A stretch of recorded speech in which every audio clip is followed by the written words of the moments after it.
L'enregistrement. Bon, donc, bienvenue à tous et merci de vous joindre à nous sur cette webconférence en ce premier jour de déconfinement. Donc, je vous propose qu'on passe environ 1 heure ensemble, comme on a normalement 4 interventions ce soir. J'espère que ça ne débordera pas, mais on va se dire qu'au plus tard, on se donne jusqu'à 20 heures. Donc, on va être ensemble sur cette webconférence pour parler des modèles d'adhésion autrement. Donc, ce sujet, je vous propose de l'introduire tout simplement en vous projetant d'abord une petite image de qu'est-ce que peut signifier des modalités d'adhésion autrement, et donc ce qu'on s'apprête à voir ensemble ce soir. Donc, les différentes possibilités qu'on va notamment rencontrer dans les témoignages ce soir, c'est la possibilité d'adhérer à une association au mois, à la séance, au trimestre, au semestre et bien sûr à l'année. Et ça, vous êtes censé le connaître, c'est le plus répandu. Mais aujourd'hui, l'idée, c'est d'aller voir un petit peu des associations, un comité qui fonctionne autrement sur ces modèles d'adhésion. Et je vous propose qu'on voit ensemble, pour commencer, différentes raisons qui pourraient vous amener à proposer dans votre club ou en tant que comité dans vos activités ou d'encourager vos associations à proposer d'autres modalités d'adhésion. Donc évidemment, ces raisons ne sont pas exhaustives, mais on va dire que c'est les grandes familles de raisons que j'ai moins identifiées à travers les témoignages que j'ai recueillis et puis plus largement sur les avantages qu'une association peut y voir. Donc la première des raisons, je pense celle qui ressort le plus fréquemment, c'est celle de proposer davantage de souplesse à l'adhérent dans sa pratique. Donc on sait que la pratique se veut plus libre, avec plus de choix, et le fait de proposer à ses adhérents de pouvoir adhérer autrement qu'à l'année, ça peut leur donner ce sentiment de mieux choisir leur pratique, et en tout cas qu'elle colle au plus près de leurs besoins. La crise sanitaire que nous connaissons peut aussi être un élément qui permet de donner encore plus, ces modalités d'adhésion peuvent permettre de donner cette liberté aux adhérents pendant une période de crise où il y a pas mal d'incertitudes par rapport au déroulé de l'année. Donc voilà une des raisons.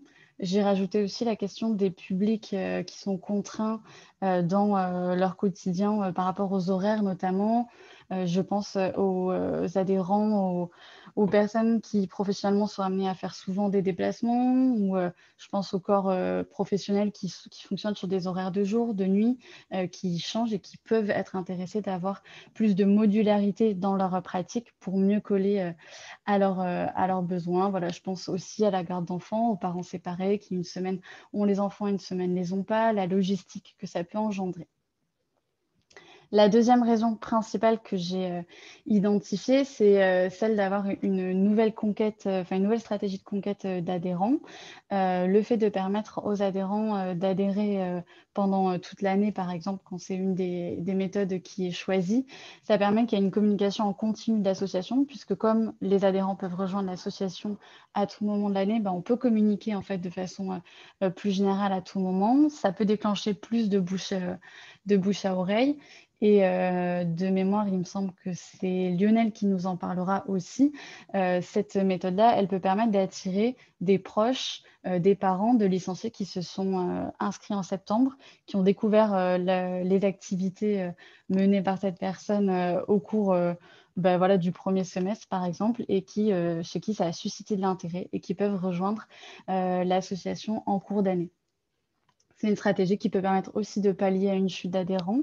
Ça, on le verra plus spécifiquement avec José, puisque ça peut donc attirer de nouveaux publics. La dernière des raisons, c'est une raison qui va peut-être être un peu plus sociale, celle aussi qui est associée à l'idée que quand on propose différentes modalités d'adhésion, forcément va avec le fait qu'il y a différents tarifs, avec des possibilités d'avoir des frais plus ou moins élevés en fonction de la période à laquelle on souscrit à l'association. Donc, le fait de pouvoir permettre, par exemple, de s'abonner qu'un mois, Ça peut permettre à des petits budgets d'adhérer ponctuellement ou par exemple à une personne qui serait dans une situation économique un peu difficile en début d'année et qui régulariserait sa situation en cours d'année, d'attendre un petit peu avant de s'inscrire et de pouvoir payer entre guillemets le prix juste, le prix en tout cas de la période sur laquelle elle a réellement pratiqué.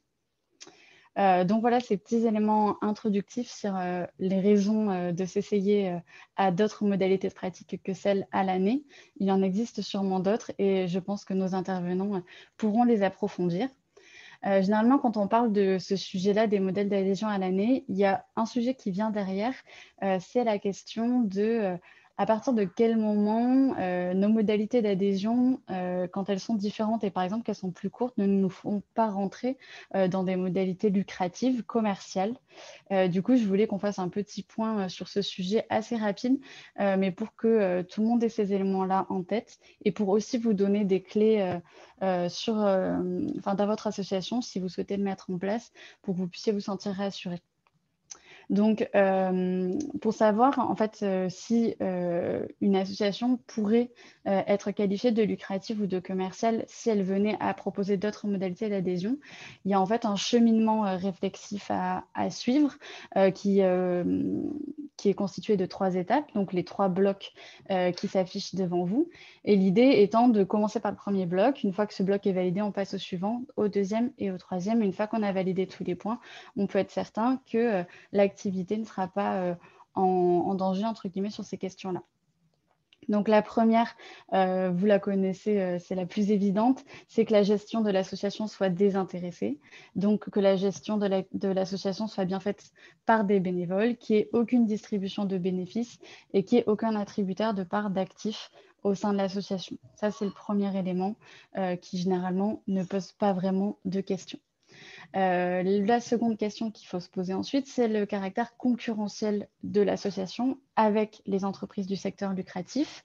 Donc là, il y a 2 possibilités qui peuvent s'offrir à vous. Soit l'association, elle n'entre pas en concurrence avec une entreprise, le sujet est clos, on ne se pose pas de questions. Si elle est en concurrence, le caractère lucratif n'est pas automatique. Il faut ensuite passer à l'étape d'après et voir les différentes conditions. Donc là, c'est les conditions d'exercice de l'activité avec ce qu'on appelle la méthode des 4 P. Donc en fait, il faut aller vérifier par rapport à la comparaison, est-ce que le produit, le public, le prix et la publicité que vous faites pour l'association sont similaires à celles d'une entreprise, donc commerciale. Pour laquelle vous seriez potentiellement concurrente. Donc évidemment, ce cas est très rarement rencontré. Pourquoi? Parce que déjà sur la publicité, très souvent, il n'y a pas du tout les mêmes moyens, pas du tout les mêmes intentions derrière chaque acteur. Enfin voilà, pour avoir un petit peu discuté avec d'autres fédérations aussi sur ce sujet-là, ça arrive vraiment, vraiment très rarement que l'association soit requalifiée sur des activités lucratives. L'un des cas que j'ai entendu, c'est dans la fédération de musculation, parce que l'association, elle proposait de l'accompagnement individualisé, du coaching individuel. Et du coup, là, le caractère concurrentiel était significatif. Si malgré ces éléments-là que je vous ai donnés, vous avez toujours des questions, des doutes, il y a vraiment une méthode très simple de le savoir, c'est de rendre visite à votre correspondant associatif, la direction des services fiscaux du département où siège votre association, pour avoir un échange avec lui ou avec elle, pour vérifier s'il pourrait y avoir un doute par rapport à ce sujet-là. Donc, loin de moi l'idée de vouloir mettre du doute dans votre pensée, mais plutôt que de faire semblant qu'il n'y a pas de sujet, je préférais vraiment qu'on traite le sujet, non pas qu'on l'élimine, mais qu'en tout cas, vous ayez eu des éléments sur ces sujets-là. Je vous enverrai évidemment le diapo après pour que vous puissiez revoir ces éléments-là à tête reposée, avec des éléments aussi complémentaires où vous pourrez cliquer sur en savoir plus si vous voulez lire un petit peu plus longuement sur le sujet. Et évidemment, pour les associations qui sont présentes ce soir, n'hésitez pas à vous rapprocher de votre comité départemental UFOLEP également pour qu'il vous accompagne sur ces sujets-là. J'avais pas ouvert, je suis désolée, la petit onglet communication. Donc oui, Olivier, j'ai répondu à ta question. Le document vous sera évidemment renvoyé avec le replay. Donc voilà, c'était simplement histoire d'introduire un petit peu le sujet.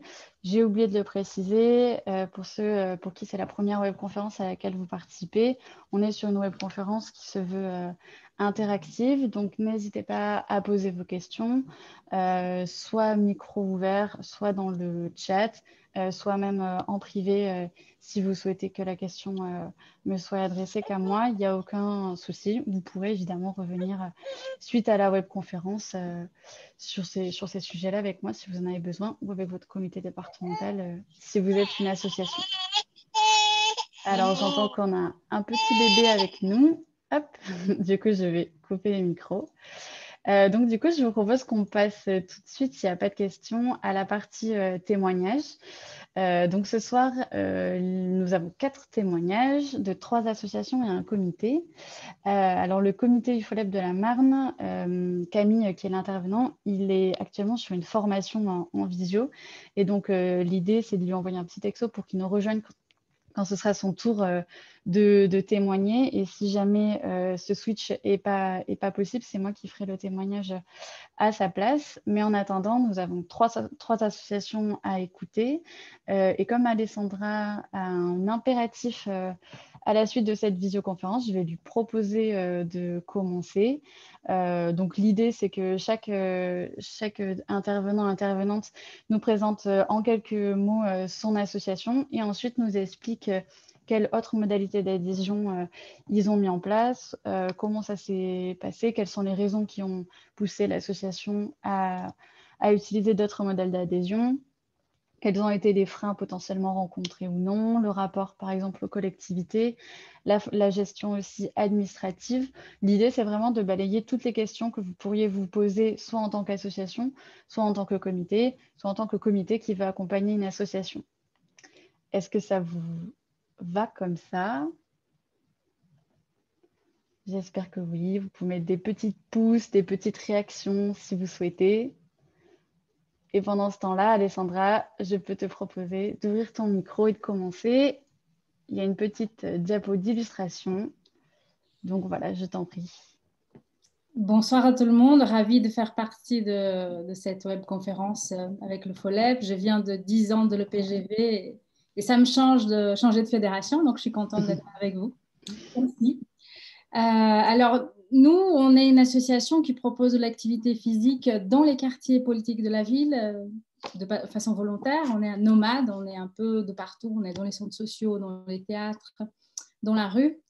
Et tout était une question d'adaptation. D'abord parce qu'on n'a pas beaucoup de soutien de la ville pour avoir un lieu, donc on n'a jamais cessé de s'adapter tout le temps. Et puis on part vraiment d'une logique assez inclusive. Donc on n'a pas saucissonné ni nos publics, ni nos propositions d'activité et ni les moyens de proposition pour venir adhérer à l'association.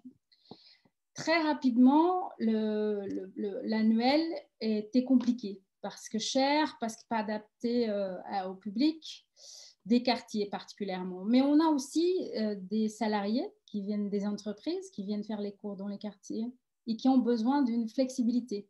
Donc tout ça mélangé, la demande des adhérentes qui travaillaient comme, par exemple, on a une chef de projet communication pour une grande boîte et qui voyage tout le temps. Donc, le pass annuel n'était pas adapté.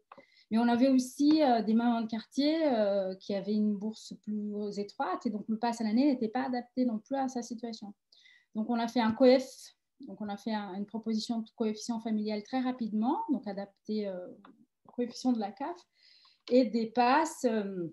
Comme vous voyez, là, il y a des passes. On a décidé de partager quand même cardio et zen, donc les activités douces, les activités un peu plus intenses. Il y a un pass tout inclus. Et puis, pass mensuel, il y a aussi la carte de 10 séances, mais c'est plutôt rare pour les gens de quartier, la carte de 10 séances. Ils vont plutôt prendre les tarifs annuels, par exemple. Et donc, c'est tout à fait flexible.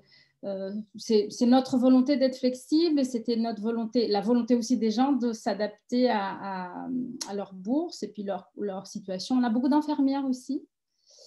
On a pas mal de aides-soignantes qui viennent faire l'activité. Là, en ce moment, comme tout le monde, on est aussi en adaptation extrémiste. on fait les cours en ligne et on a utilisé Helloasso pour les cotisations. Donc, on garde toujours la licence annuelle et puis après, les passes sont adaptées selon… On a à la séance, oui, on a rajouté cette année à la séance. Donc, sur Helloasso, maintenant, les gens peuvent payer la licence annuelle et ensuite, ils viennent payer à la séance. Je pense que c'est à l'auteur de 5 € le cours à la séance. Donc, je pense que j'ai fait le tour. Peut-être que vous avez des questions. Est-ce que tu peux… Alors, moi, j'en ai une parce que je sais que tu me l'as raconté avant. Comment est-ce que vous gérez l'aspect administratif? Comment vous vérifiez que les personnes ont un pass annuel ou un pass au moins ou la carte 10 séances? Alors, on a beaucoup de bénévoles. Et donc, au fur et à mesure, durant la première année, les gens veulent rapidement être bénévoles parce que le projet, il plaît beaucoup. Le projet associatif dans sa globalité, la manière qu'on met en place.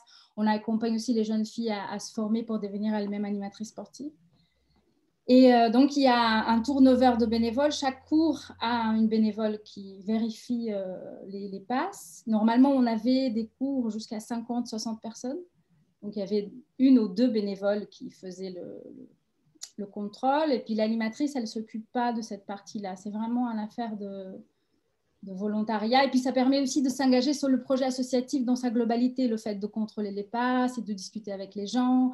Et ça se passe de façon assez naturelle, cette partie-là de contrôle.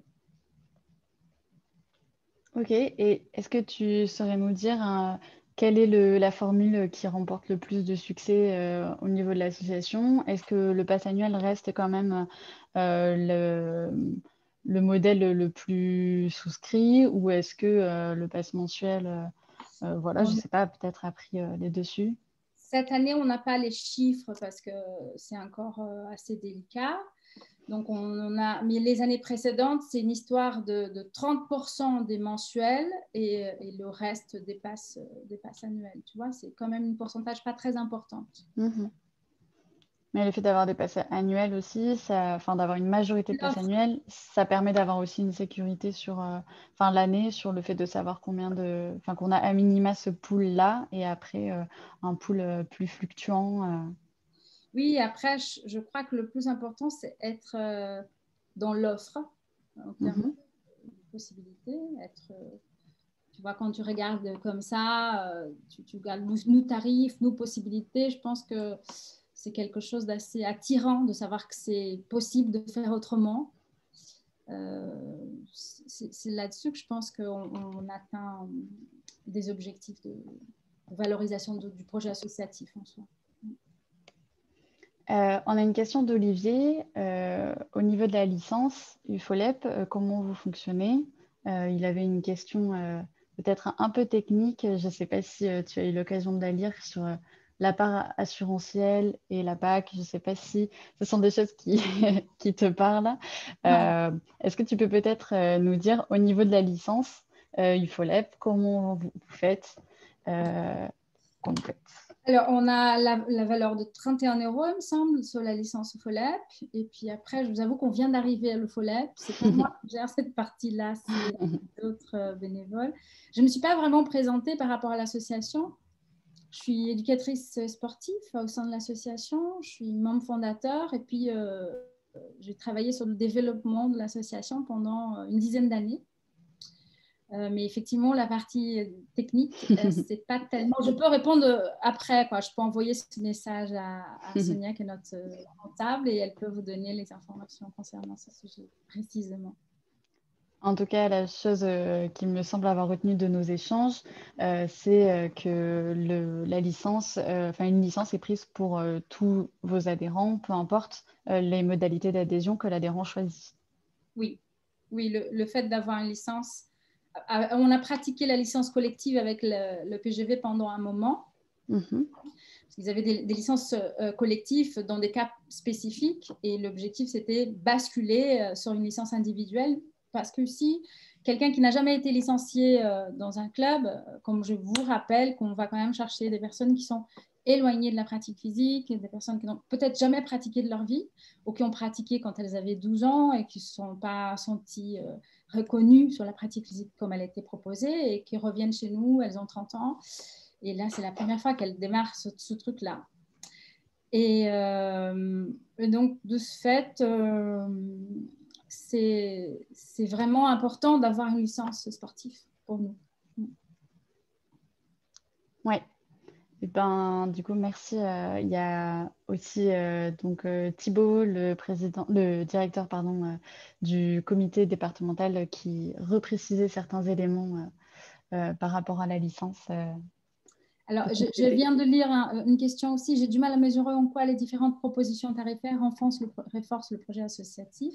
J'ai craint a priori qu'à l'inverse ne produisent incitant la consommation des activités, mais je peux me tromper. On peut toujours se tromper, c'est vrai. Mais ce que je me dis, ce que nous vivons en tout cas, c'est un engagement sur le projet dans sa globalité et ça, c'est assez flagrant. C'est qu'on a quand même des personnes, des femmes particulièrement, qui viennent faire l'activité physique dans un quartier et qui se rendent compte que cette diversité, elle est enrichissante et que ça les apporte quelque chose. Et donc, c'est vraiment Et puis, elles deviennent par la suite animatrices. On en a formé quand même en 10 ans 9 animatrices. On en a ramené au poste de présidence, de trésorière, 5 présidentes, et donc issues des quartiers. Donc, je pense qu'il y a quand même une mobilisation autour du projet. Il faut peut-être entendre le projet ou lire le projet pour se rendre compte comment il peut être. C'est pas que, encore une fois, c'est vraiment le lien social. La pratique physique, c'est un outil pour le lien social. On n'est pas du tout dans la pratique physique pour la pratique physique. Notre intérêt se pose vraiment sur un rassemblement de personnes qui pratiquent une activité physique, certes, mais qui se rassemblent par un objectif de bien commun. J'espère avoir répondu. Ou en tout cas avoir planté quelques graines auprès de Philippe. Comment fixez-vous les tarifs? Comment suivez-vous votre budget compte tenu de variation des effectifs?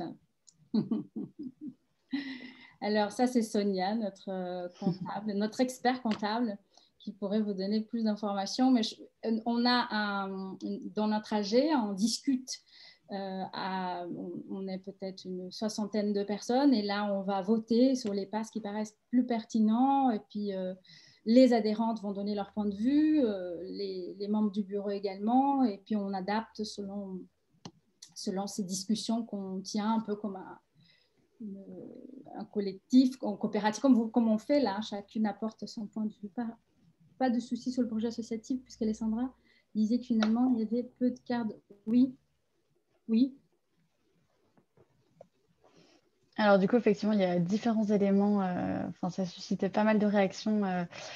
Donc, il y a d'abord des éléments qui sont plus des interrogations de la part des comités sur une adaptation de la licence sur cette question d'adhésion. Donc, c'est un sujet qu'on ne pourra pas forcément traiter ici, même si on est tous d'accord qu'on a des interrogations sur les possibilités, sur ce sujet-là qui pourrait être forcément intéressant, mais avec un fonctionnement comme l'a très bien dit Thibaut sur les questions départ qui seraient assez compliquées, mais voilà, on sait que c'est tous un élément qui peut nous traverser.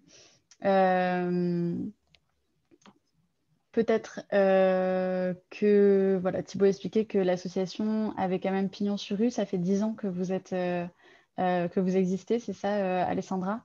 Oui, c'est ça. En fait, surtout, on est valorisé sur les projets de visibilité sociale de ceux qu'on ne veut pas avoir. On a travaillé sur les mineurs isolés, les réfugiés, les camps de réfugiés à Lille.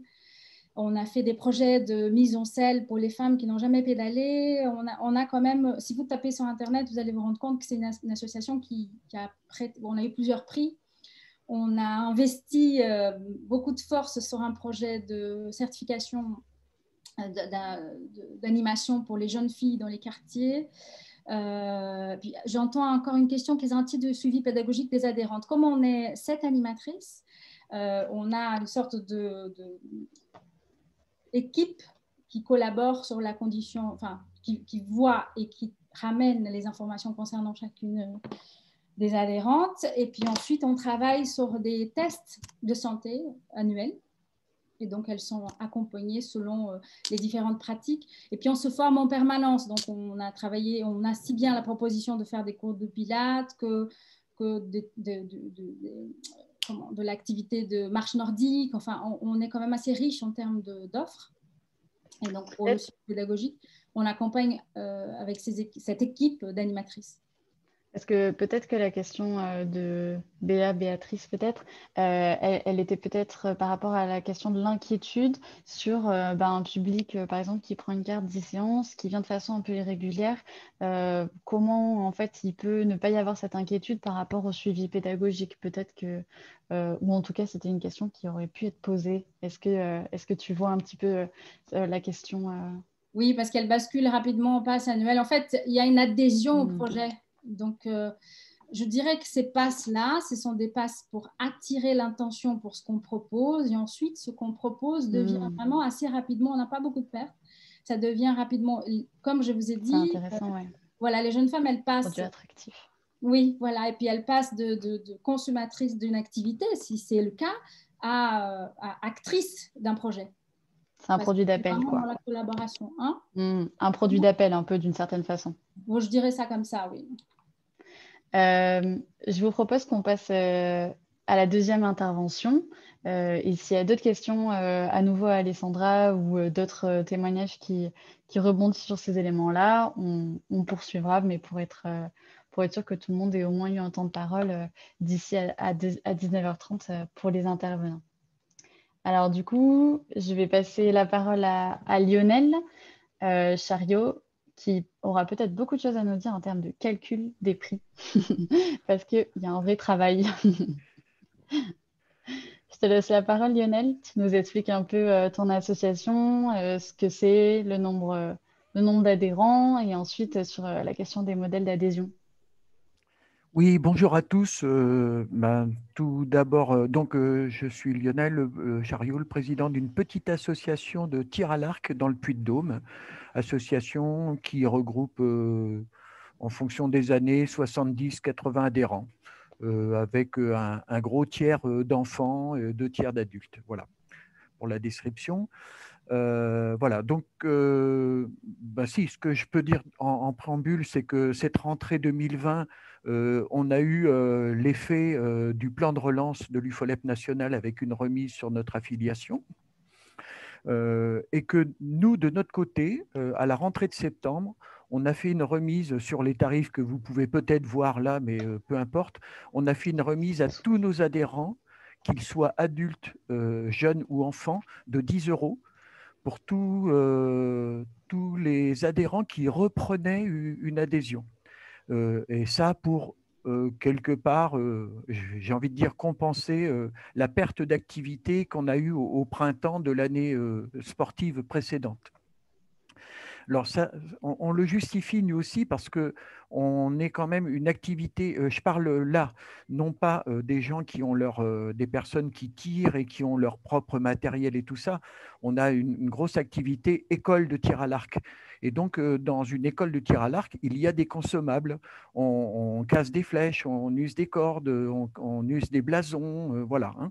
Et donc, dans la mesure où pendant 3 mois, on n'a pas eu d'activité, quelque part, on a fait une économie et on l'a reporté, on en a fait profiter d'une certaine manière à nos adhérents qui ont renouvelé l'adhésion. Bien sûr, il ne s'agissait pas des nouveaux adhérents, hein, il s'agissait bien de ceux de l'année dernière. Donc ça, ça apparaît pas dans nos tableaux là, mais c'est pour vous dire qu'on est dans cet état d'esprit-là et qu'on on peut le faire parce qu'on a une comptabilité qui est très saine. J'ai envie de dire que pendant des années, il y a un bas de laine qui s'est constitué. Moi, en tant que président, je trouve qu'il est grand temps de le percer un petit peu et de faire autre chose. Voilà. Sinon, donc, on a en place, peut-être que vous pouvez distinguer un tarif vert et un tarif orange, c'est parce qu'on a mis en place, il y a en place dans l'association un tarif famille. C'est-à-dire que dès qu'il y a une deuxième personne, que ce soit un conjoint, un enfant ou voilà, de la famille qui s'inscrit, on a un tarif famille qui a été mis en place. Alors là, j'ai interrogé le trésorier qui est adhérent depuis 22 ans et il m'a dit que lui, quand il est arrivé, ça y était déjà. Voilà. Donc, c'est quelque chose qui, j'ai envie de dire, qui est dans les gènes de l'association. Alors, c'est aussi peut-être une particularité du tir à l'arc, parce que le tir à l'arc, ça peut être une activité qui est très familiale, puisque sur le même pas de tir, on retrouve les enfants, les parents, les grands-parents. Donc, ça peut aussi expliquer ce tarif famille. Mais il y a aussi une autre petite explication, j'y reviendrai plus tard. Donc, on a un tarif famille. Et puis, depuis que je suis président, j'ai aussi proposé donc un tarif dégressif en fonction de la période de l'année. C'est-à-dire, il y a un tarif plein pour l'année complète. Il y a un tarif d'inscription quand les personnes viennent essayer un petit peu en décembre et on leur propose une inscription à un tarif moindre en janvier, que ce soit des adultes, des jeunes ou des enfants d'ailleurs. Hein, tous les tableaux expliquent tout ça. Hein. Et puis, on a aussi un tarif pour les gens qui viendraient nous rejoindre pour le dernier trimestre, après les vacances de Pâques. Donc voilà, il y a, je veux dire, les chiffres, il n'y a rien de spécial à expliquer, si ce n'est que, évidemment, la différenciation de tous ces tarifs-là se fait malheureusement, et on revient à la question précédente, malheureusement que sur la part club. Hein, c'est-à-dire que quelqu'un qui vient s'inscrire au mois de mai et qui va faire mai-juin, pardon, au mois d'avril, hein, qui va faire avril, mai, juin dans notre club, il va payer une adhésion, enfin une licence complète, la part APAC complète, la part nationale, la part départementale, tout ça c'est complet. Et c'est bien sur la part club que l'on fait la différence. Donc peut-être, moi aussi, je pose la question, il y aurait peut-être une réflexion aussi, là, au niveau de l'UFOLEP et de la PAC, de voir ce qui pourrait être fait, parce que, alors, le tir à l'arc, ce n'est pas une activité dangereuse, bien qu'on manipule des armes, c'est tellement encadré que ce n'est pas dangereux, mais je veux dire, les risques d'accident, les risques d'assurance sont quand même minimes, et bien plus minime encore sur un tiers de l'année. Voilà. Voilà, c'est ce qu'on met en place. Maintenant, je peux répondre à vos questions. Alors, moi, j'en avais une, Lionel, par rapport au profil des personnes qui rejoignent en janvier, en avril. Est-ce que c'est plutôt des adultes? Est-ce que c'est plutôt des enfants? Est-ce que c'est des proches des licenciés de septembre? Voilà, alors on arrive à raccrocher des personnes comme ça. Les premières personnes qu'on arrive à raccrocher, ce sont des parents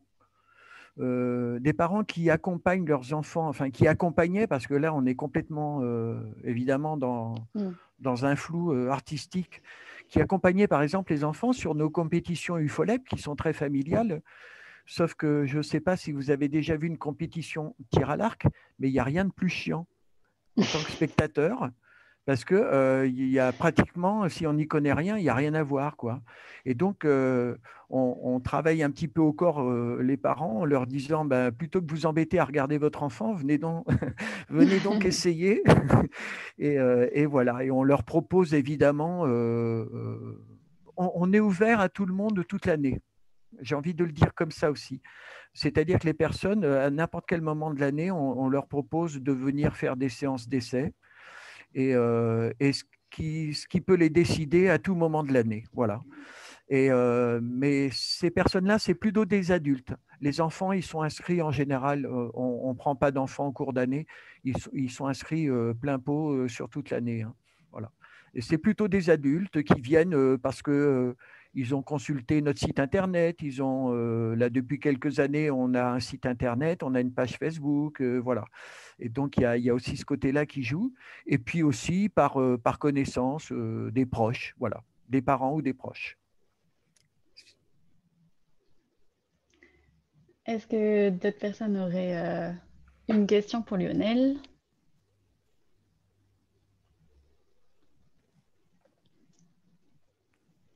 Moi, j'avais peut-être une question par rapport à la collectivité. Comme c'est des pratiques qui ne sont pas toujours habituelles, les associations, les comités peuvent se demander comment peuvent réagir les collectivités. Est-ce qu'elles savent que vous proposez ces différentes modalités ou pas du tout? Est-ce que tu peux nous dire un peu ce Alors, qu'il en est? oui, la mairie qui nous met à disposition des locaux est toujours invitée, toujours représentée à nos assemblées générales. Donc là, on a une grande transparence de nos tarifs. Moi, j'essayais, alors par rapport aux tarifs, mais là, c'est pareil, c'est sur la part club. J'ai essayé de convaincre mon CA euh, qui n'avait jamais demandé de subvention à la mairie avant que je sois président, qu'on pouvait aussi demander une subvention. Ça ne veut pas dire demander obligatoirement de l'argent, mais c'est parce qu'on a des projets. Et j'avais proposé, par exemple, de faire un tarif particulier pour les habitants de la commune par rapport aux extérieurs, ce qui peut aussi justifier la subvention et quelque part mettre en avant la politique communale de l'équipe en place, voilà, par rapport à la vie associative. Ça peut être un projet, mais j'ai bon espoir, je continue de travailler là-dessus. Sinon, voilà, en plus, nos tarifs sont quand même très bas, donc là, il y a toute la transparence là-dessus, il n'y a pas de problème. Oui, tout à fait. C'était l'un des points qui m'avait assez fortement interpellée, que ce prix-là, il peut aussi être encourageant de se dire, bah, tiens, en avril, je suis un adulte, pour 42 euros, je peux aller faire 3 mois de tir à l'arc parce que c'est un peu plus cool en ce moment au travail et que ça me tente bien. C'est aussi un élément attractif que cette modalité d'adhésion, elle soit aussi corrélée à un tarif bas. Voilà, tout à fait. Intéressant. Et en plus, ce qui est intéressant, c'est que dans notre activité à nous, bon, il y a évidemment une progression pédagogique et tout ça, mais je veux dire, quelqu'un qui vient en janvier et surtout quelqu'un qui vient en avril, on va le retrouver en septembre suivant parce on lui a donné envie, quoi. Et donc, c'est ça aussi qui est intéressant. C'est ça aussi qui est très intéressant. Et là, pour le coup, je trouve que ça fait totalement écho à ce que nous disait Alessandra, où c'est pareil, ces différentes modalités d'adhésion, elles fonctionnent aussi comme un produit d'appel pour permettre à ses adhérents de passer la porte, d'oser venir en se disant sur une petite période comme ça, je prends pas trop de risques, et puis en fait de voir si ça accroche ou pas. Et la plupart du temps, les associations arrivent facilement à convaincre qu'il y a tout intérêt à rester et qu'ils ont trouvé un projet intéressant dans l'association. Voilà, complètement, ouais, voilà. Super, et ben en tout cas, ça donne envie à Philippe de tester ça et il s'est interrogé sur le fait de le décliner sur une association omnisport. Il me semble que la démarche pourrait être la même, si ce n'est qu'au lieu qu'il y ait une seule section qui soit concernée, il y en ait plusieurs. Mais peut-être que si tu y vois une autre difficulté, Philippe, tu peux peut-être nous poser la question. Ou s'il y a parmi nous ce soir une association, un comité qui a différentes sections qui aimerait témoigner aussi de son expérience, le micro vous est ouvert et vous pouvez tout à fait prendre la parole et témoigner. Et donc là, il y a Béa aussi qui nous fait une remarque. Ok, donc là, on est sur les stratégies d'ouverture des différentes sections, sur le fait que ça encourage souvent les parents à venir pratiquer, pourquoi pas entre eux aussi. J'espère que c'est en plus de la section famille et pas à la place.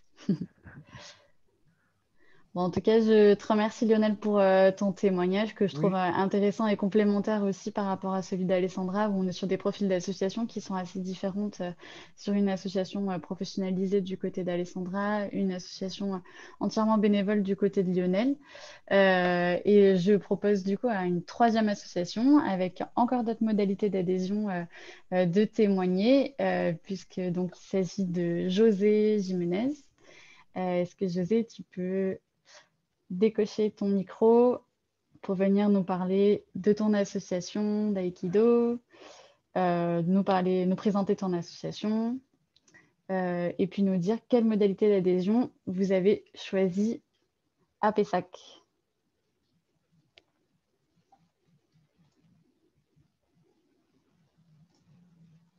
Est-ce que c'est bon, José? Je te vois, mais je vois que ton micro n'est pas activé. Ok. Là? On est bon. Oui, bon, c'est parfait. Ah. Oui. Oui, bonsoir à tous et à toutes, bien sûr. Et donc, voilà, je suis José Jiménez, je suis président de l'Aikido Club d'Aquitaine, un club qui a plus de 50 ans sur la région bordelaise. Et donc, je suis président depuis 5 ans, enfin, environ, et nous activons, nous avons un petit dojo municipal dans un quartier, on va dire un petit quartier sensible sur la périphérie de Bordeaux. Les adhésions, c'est pas toujours facile parce que les arts martiaux, c'est un sport, bien sûr, mais c'est aussi un art. Et comme c'est très très long à acquérir, la partie jeune ne vient un petit peu, pas trop. Ils veulent du résultat très rapidement et c'est ça qui est difficile. Voilà. En termes de club, nous sommes un club environ d'une vingtaine de personnes. Ça fluctue tous les ans. Des enfants, à peu près un tiers, et le reste adultes. Alors, j'ai mis en place il y a quelques années déjà, il y a 3-4 ans, le système aussi de paiement au cours, parce que nous avons trouvé des adhérents qui partaient parce qu'ils payaient une licence complète à l'année et que leur activité professionnelle ne leur permettait pas d'avoir des frais d'association, enfin d'association, du moins de club. Donc, j'ai mis des cours à 4 € le cours, par tranche de 10 cours. C'est-à-dire que c'est un carnet virtuel que je tiens à jour sur un tableau Excel, bien sûr. Et ça permet aux gens de fidéliser les gens. Quand on a des gens qui travaillent de nuit, des gens qui ont des astreintes, des personnes adultes qui rentrent tard le soir, ils viennent ou ils ne viennent pas. Et donc, ça leur permet de lisser leur participation à ces cours-là. Voilà. Mais il y a des personnes également qui prennent la licence complète, c'est-à-dire la PAC du FOLEP et puis l'adhésion club, qui reste au club fidèle et qui participe également donc à l'aspect, on va dire, financier du club, bien sûr, puisque ça apporte toujours un petit peu de finances au club. Voilà. Que dire d'autre? Non. Pour ce qui est des familles, on a un tarif famille, bien sûr, avec un tarif dégressif, 10% sur la première personne qui viendrait en plus de l'adhérent et 20% sur la deuxième personne. C'est souvent des frères et sœurs qui viennent. Et donc, quelquefois les parents aussi. C'est arrivé qu'on a un adhérent qui vient avec sa famille, avec ses enfants, voilà, et qui fait partie de la structure du club également. Nous sommes tous bénévoles, bien sûr, à ce club-là. Et nous avons la difficulté, c'est que la mairie nous a attribué ce dojo il y a quelques années, suite à une fermeture de l'ancien dojo que nous avions, puisque nous avions un dojo privé. Et mon maître est décédé et le propriétaire de l'immeuble est décédé également, donc ce qui fait qu'on a été prié de partir. Donc la mairie nous a attribué ce dojo-là. La difficulté, c'est qu'on a des créneaux horaires qui ont été attribués, bien sûr, et c'est 20h30 à 22h30. Donc ça fait un peu tard pour les enfants. Les enfants ils viennent plutôt le mardi soir, puisque le mercredi, il n'y a pas cours à l'école. Et on a plutôt les adultes qui viennent répartis sur les 2 jours, le mardi et le jeudi. Pour pouvoir améliorer un petit peu le club également, eh bien, j'ai obtenu un créneau le samedi matin, le samedi après-midi, où je fais du jiu-jitsu, des initiations au jiu-jitsu pour des dames, pour des adultes et des hommes, bien sûr, mais pas des enfants. Voilà. Donc, c'est une initiation uniquement. Hein, voilà. Donc, après, bon, il y a l'aïkido, c'est très, très large. Puisqu'on pratique le katana, on pratique le couteau, on pratique l'éventail. C'est tout un art. Et donc, c'est très, très long à acquérir. Les enfants, eux, ce qu'ils veulent, c'est le katana de suite. Mais bon, on peut pas, on peut pas sauter les étapes de toute manière. Donc, il y a aussi toute une histoire de ce club aussi, qui est un club très, très ancien. Et on essaie de leur faire passer le message calmement, en rond, assis au sol. On n'est pas toujours en activité permanente de sport. Voilà. Voilà un petit peu comment on procède. Par la suite aussi, moi je suis chef d'entreprise, donc je circule quand même pas mal sur la région bordelaise. Et j'ai des partenaires qui souvent sponsorisent un petit peu le club pour pouvoir agrémenter également la petite chaussette. Voilà. Le modèle économique. Voilà. Est-ce que tu peux nous dire combien, en gros, en pourcentage d'adhérents, ça représente les personnes qui ont un carnet de 10 cours en comparaison de ceux qui sont à l'année? Est-ce que tu as Alors, un ordre d'idée?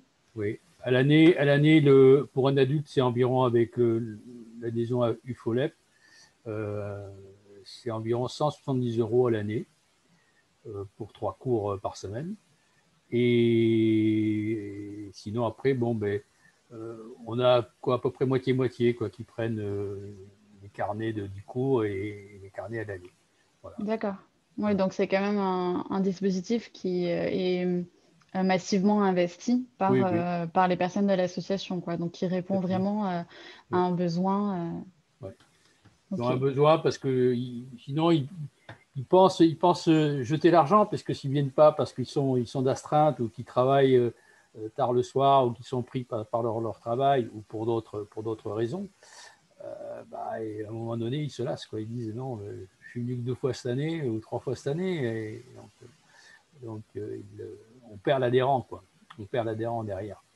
Voilà. Oui, tu m'avais expliqué que c'était une stratégie qui permettait de fidéliser des Et oui, personnes qui ne tout à seraient fait. pas revenues s'il n'y Ouais, avait que la possibilité de ouais, prendre à l'année.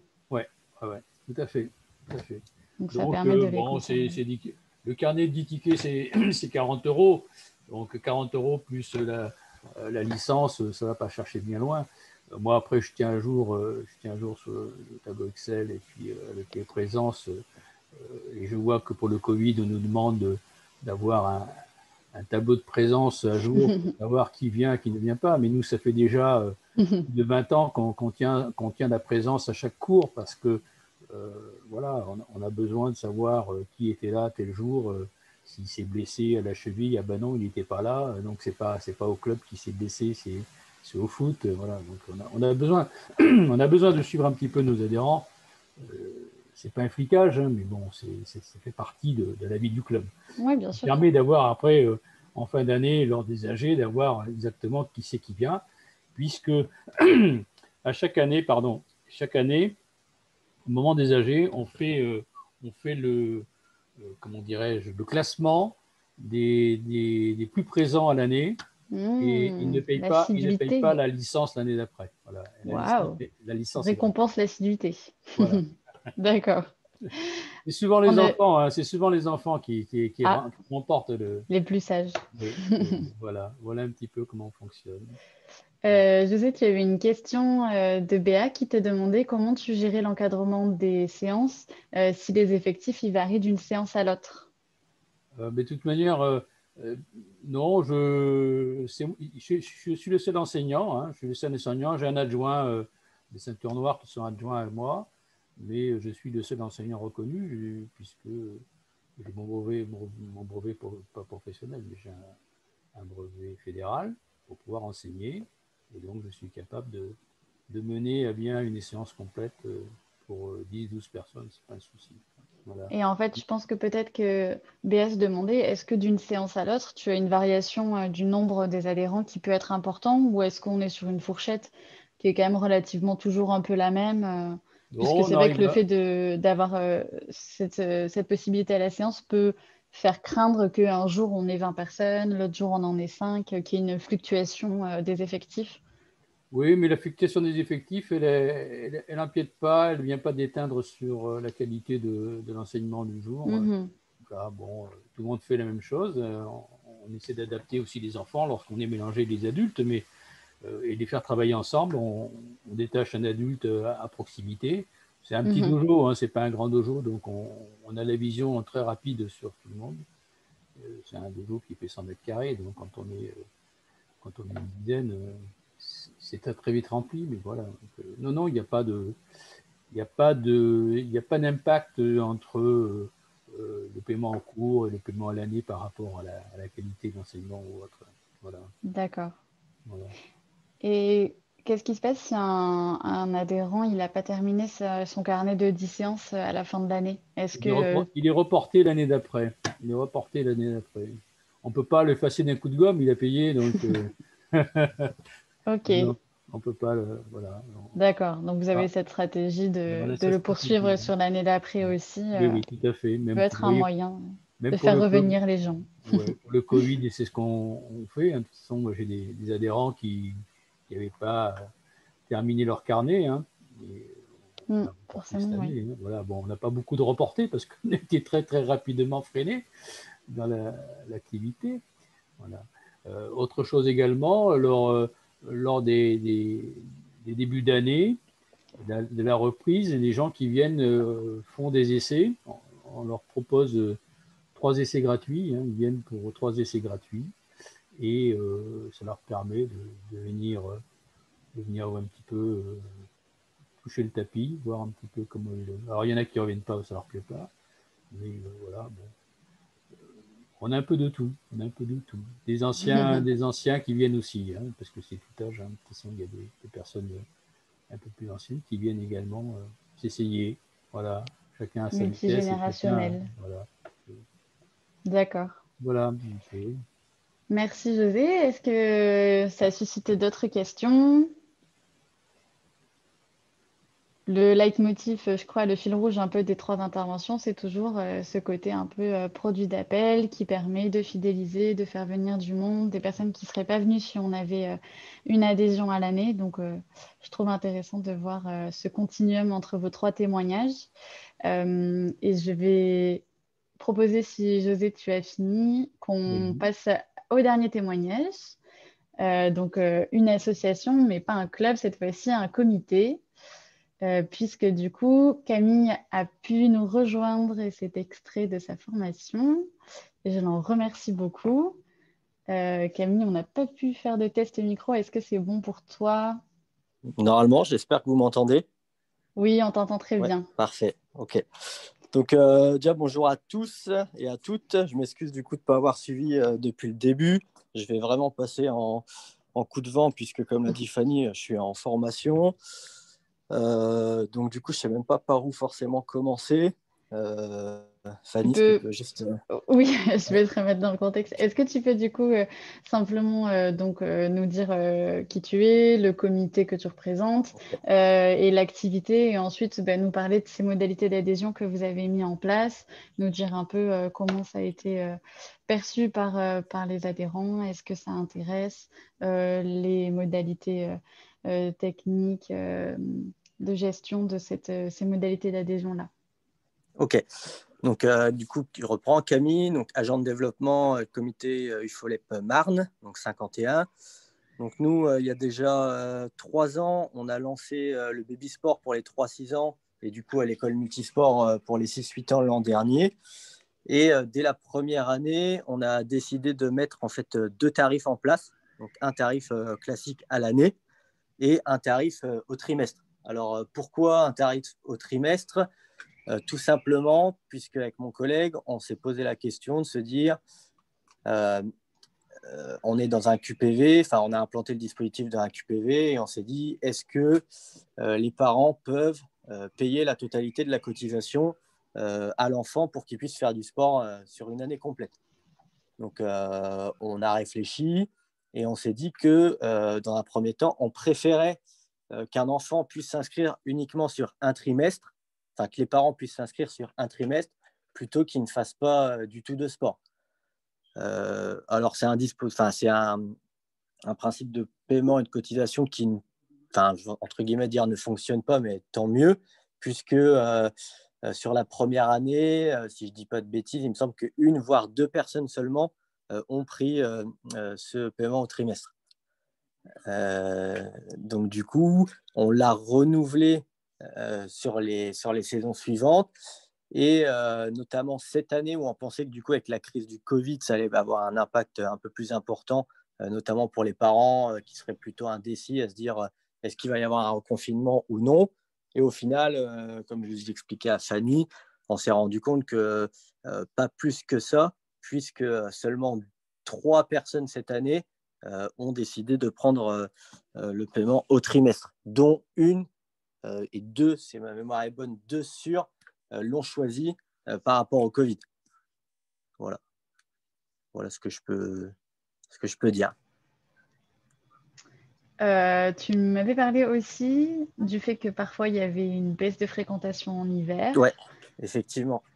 La deuxième réflexion qui avait été faite, c'était effectivement par rapport à ça. Avec mon collègue Alexis, on s'était dit, est-ce que, notamment pour les enfants qui ont 3 ans, 4 ans, est-ce qu'il n'y aurait pas une baisse de fréquentation ou une baisse de motivation pour les parents de devoir les emmener, notamment sur la période hivernale. Donc, on avait dit, et on a eu le cas, justement, la première année, c'était un cas comme ça, où les parents avaient un peu plus, entre guillemets, je caricature, mais la flemme d'habiller leurs enfants, de sortir leurs enfants de la maison. Donc, du coup, elle l'avait inscrit que sur le premier et le troisième trimestre. Enfin, le premier trimestre de l'année, le troisième trimestre. Sachant que ce que je n'ai pas dit, ce que j'avais expliqué à Fanny, si les parents décident au final d'inscrire l'enfant sur l'année, si on fait les calculs, normalement c'est 70 € au trimestre. Si on fait x3, ça revient à 210 €, ce qui est plus cher que la cotisation à l'année. Mais si la personne décide de prendre quand même les 3 trimestres, au final, on lui fait payer que 170 €. Donc, elle va payer premier trimestre 70, deuxième trimestre 70, et le dernier trimestre, on lui fait payer uniquement 30 €. Voilà. Oui, merci de cette précision qui forcément est une question qu'on peut légitimement se poser. Du coup, ce que je trouve intéressant avec le témoignage de Camille, c'est que dans l'état d'esprit de la proposition des modalités d'adhésion, on rejoint bien les 3 interventions qu'on a eues avant. Pour autant, on va dire que le dispositif rencontre moins son public, moins de succès, qu'il y a peu de personnes qui l'investissent. Pour autant, vous restez convaincu que ça peut être quelque chose qui, même si ça ne concerne que 2-3 personnes chaque année, c'est toujours ça. Ça répondra toujours aux besoins de quelques personnes. Et du coup, c'est aussi pour ça que vous continuez quand même de le reconduire. C'est ça.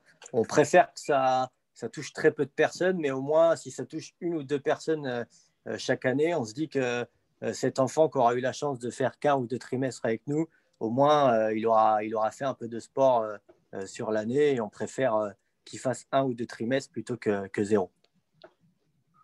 Et on est toujours sur une politique un peu sociale, d'accès à la pratique et d'encourager aussi peut-être les bourses les plus modestes.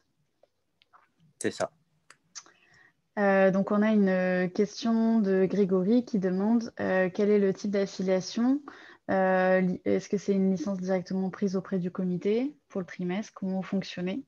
C'est une licence R2 multisport qui est prise directement au comité. D'accord.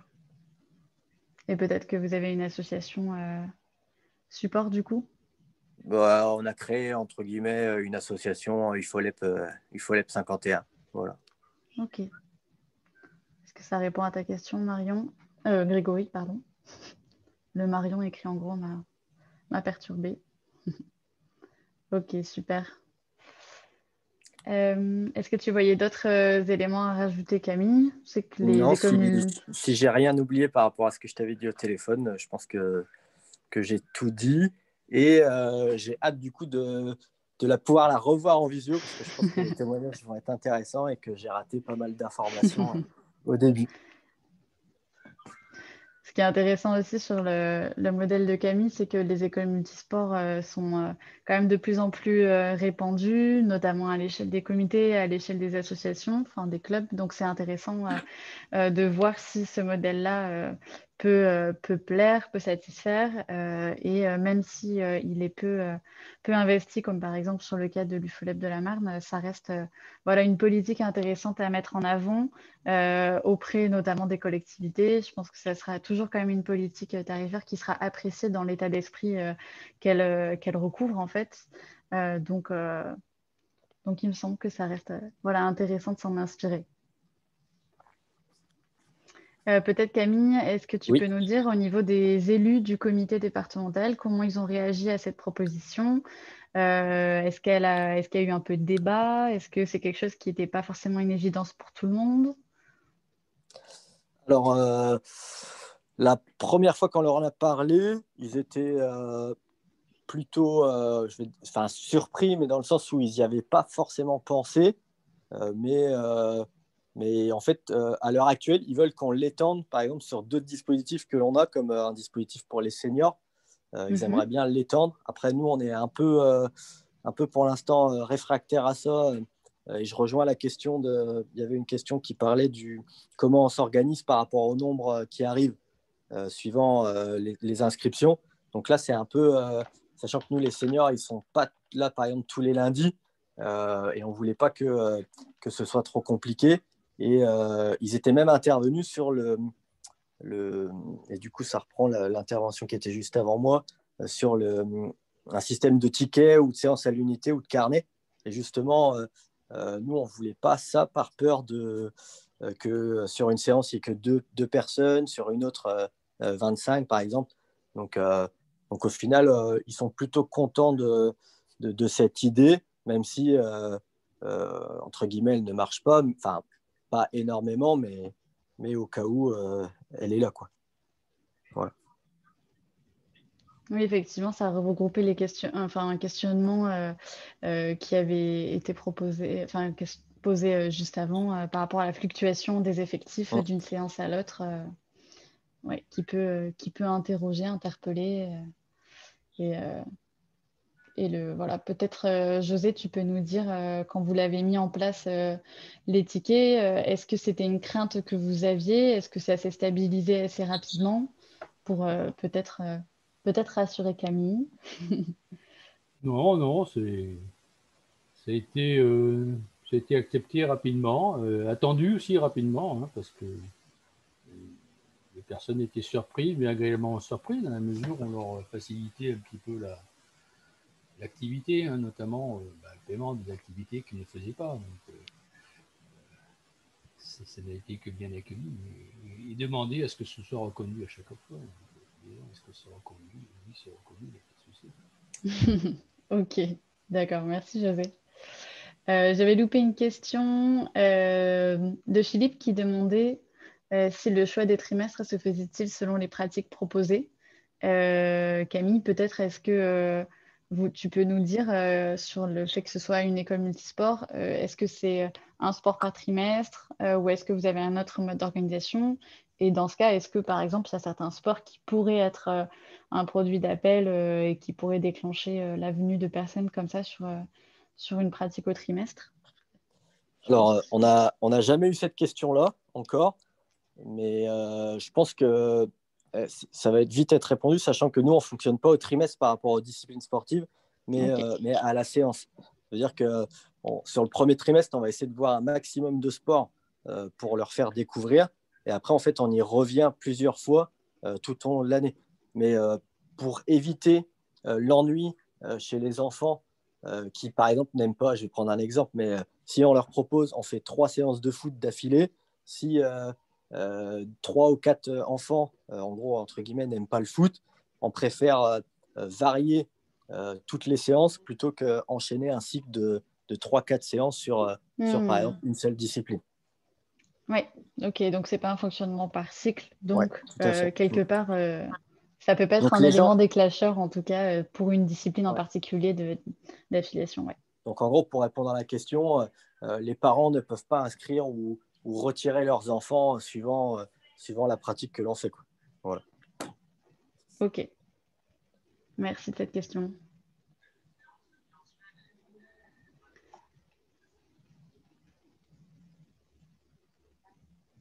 Waouh. Alors, Béa nous fait part du cas de son association avec une municipalité qui, a priori, contrôle les effectifs sur chaque créneau horaire. Serait-elle prête à de grandes fluctuations d'effectifs? Alors, effectivement, ça, c'est peut-être une question à voir avec elle, ou peut-être qu'il faut la rassurer sur cet élément-là, puisque, par exemple, José nous disait qu'il n'y avait pas de fluctuations importantes. Peut-être que les absents par moment des modalités annuelles sont compensés aussi par les personnes sur le carnet. Peut-être que le fait de proposer plusieurs modalités d'adhésion fait que quelque part la fréquentation se compense sur les différents modèles. Mais effectivement, ouais, ça interpelle. Moi, je ne connaissais pas ce genre de méthode des municipalités. Le fait qu'ils contrôlent les effectifs. Est-ce que Béa, vous voulez nous en dire plus? Ah, c'est pour la concurrence. Sur l'attribution des créneaux, ils vous demandent d'avoir un effectif minimum à chaque séance.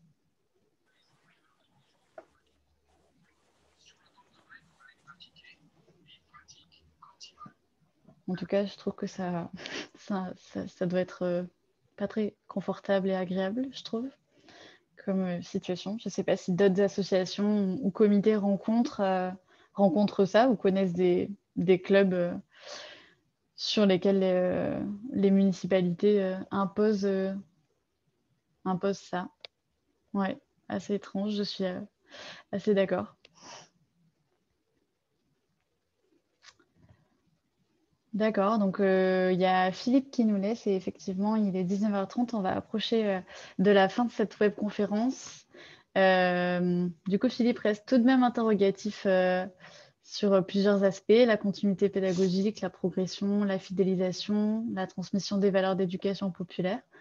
Pourtant, je trouve qu'on a plusieurs interventions qui nous ont montré que généralement, même si les personnes venaient sur des modalités d'adhésion un petit peu différentes, finalement, ils restaient pour une modalité d'adhésion plus classique, on va dire, et peut-être qui paraît plus cohérente sur la transmission des valeurs. Mais en même temps, le témoignage d'Alessandra nous a aussi montré que ces valeurs, elles pouvaient passer par l'association, peu importe les différentes modalités d'adhésion.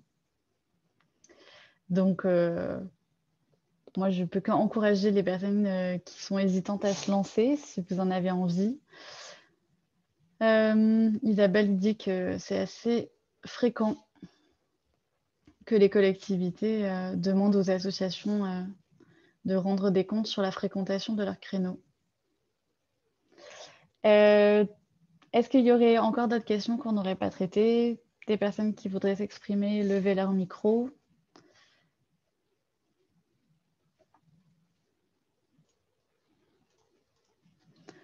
Dans ce cas-là, je vais remercier du coup nos 4 intervenants du soir, plus particulièrement Camille. Merci de t'être sortie de ta formation le temps de ton intervention, du coup très complémentaire et utile et aussi importante qu'il n'y ait pas que des clubs qui aient témoigné ce soir, mais également un comité. Merci José, merci Lionel, merci Alessandra pour vos 3 témoignages.